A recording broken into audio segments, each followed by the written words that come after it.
Welcome to the channel, parents. Today's video is a review of the game Valheim. My parenting game reviews are based on 5 factors. We've got family friendliness, the difficulty of the controls, can the parents and children play together, of course its fun factor, and what type of longevity I expect the game to have. So enjoy the review.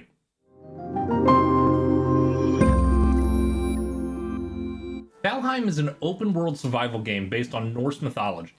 You enter the world of Midgard with nothing and are tasked with surviving the environment while taking down 5 legendary bosses. Truth be told, you don't actually need to fight anyone other than the first boss.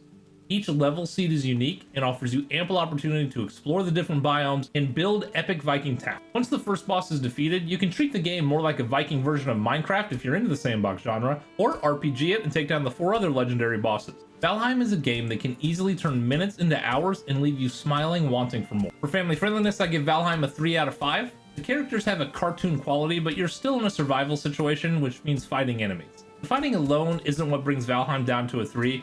It's not a gory game by any means, and when an enemy is eliminated, he just turns into a puff of loot.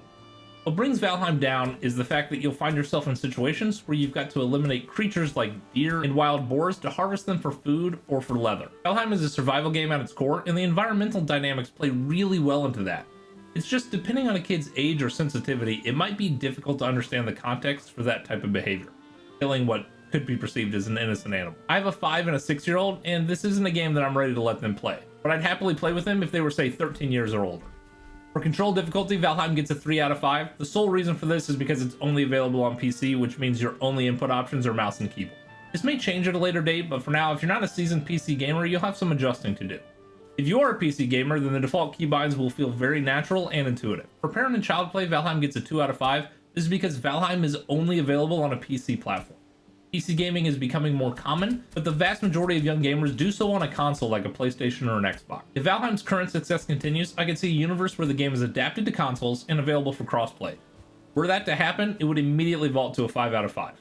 Until then, I feel like this is the most limiting factor for parents to game with their children. For fun factor, Valheim gets a 5. It's been a long time since I've had a game take me by surprise like Valheim has. It executes in a spectacular way on all of the important elements of a survival game, while also giving you an unprecedented level of freedom. If you're a fan of exploration and discovery, Valheim's got it. You into crafting and upgrading weapons and armor? Valheim has it. You enjoy building overly elaborate structures that stun and awe anyone looking at the horizon? Guess what? Valheim has that too. It's tough to think of any player type other than a hardcore first-person shooter or hardcore puzzle enthusiast that doesn't find something they love about Valheim. You can create your own world and grind away as a solo player, and then you can get an invite to your friends and transfer your character as he or she is to help that friend out. There's no need to start over unless you want. The amount to do in Valheim is staggering, and somehow the developers were able to keep you in awe while not feeling like you're overwhelmed. I never felt pressed to take on any specific task and was always able to play exactly how I wanted to at the time that I wanted. For longevity, Valheim gets a 5 out of 5. The developers have already put out a roadmap concerning their plans for the game. Between the vast nature of Norse mythology and the massive amount of creativity and scale to the worlds, Valheim offers a sustainable amount of fun for years to come. There you have it, parents. I hope you enjoyed the game review of Valheim and hope to see you braving the elements of Midgard. For the right family, this game gets a 5 out of 5. If you've got a mature gamer in your household that can understand what a survival game is, then I highly recommend it. It's a game that I think is a great fit for a parent that travels for work. In a prior career, I'd go on business trips and could only imagine how much fun it would be to hop on a Discord call with my son and play an unrestricted game like Valheim together while I catch up on his day. If you enjoyed today's video, do me a favor, hit that like button, consider subscribing and joining the Misfit crew to stay up to date on the gaming world. If this was your first time coming by the channel, thank you for stopping by, and to all my Misfits out there, take care.